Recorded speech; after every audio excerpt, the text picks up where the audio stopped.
It's the first time a TV camera has been allowed such access. And the first time President Salva Kiir has spoken openly about the events of 8th July. I was sitting here.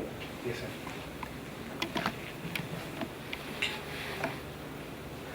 Flanked by my two vice presidents. All of a sudden, fighting broke out. Just outside the fence here. Yes, sir. And the fire was very heavy.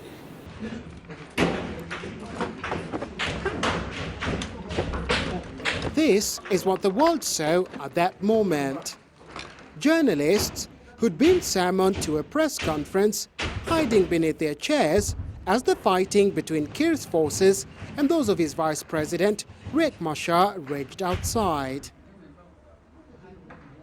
Officials tell me at about 4:30 that fateful afternoon, an ambulance sped down this road, made a U-turn and came back. When it got to this gate, it turned on its siren. That was the signal for the fighting to begin. I took my deputies, I said, let us relocate from here. Yes, sir. Kiir says when the gunfire broke out, They were following me. he led Machar to safety and kept him alive. We came in here.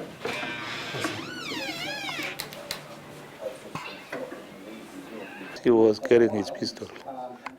What were you thinking when you discovered that, and what happened after that? Well, of course, it is not allowed to come to a meeting with a gun. But if somebody comes with it, that means he has an intention of what he should do. But I cannot predict from him. He did not say it. Whether he wanted to assassinate me or not, because this is what people who plotted the coup against any president, this is what they do. Yeah, and you must kill him so that he is not there any longer. Whether you will survive it or not, that will be up to you. But what happened here, even if he has to shoot me, he would have not gone out of this room. Were you worried about your life at that particular time? Not at all. Instead, I was worried about his life. And the officers and men who were around from my headquarters were not friendly to him. The eyes that they were looking at him indicated that should I be missing for a minute, I would not find him there alive. But I kept warning those people.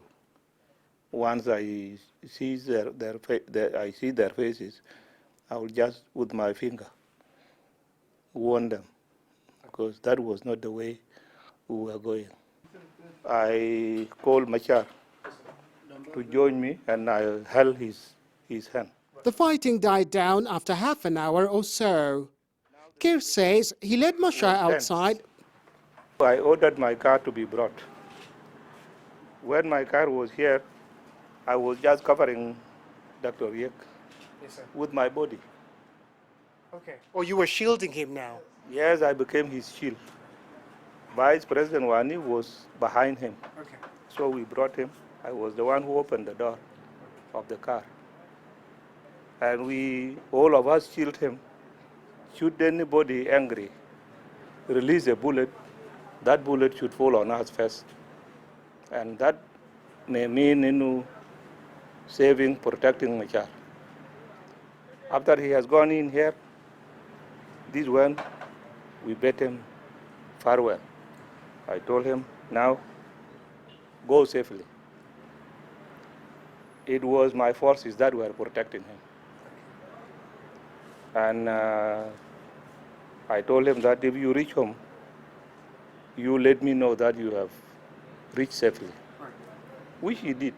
President Salva Kiir says he hasn't seen Machar since then. He has, though, called for talks. It's an extraordinary tale. We haven't yet been able to get Riek Machar's side of the story. But almost 2 weeks on, you can see the evidence of the fighting.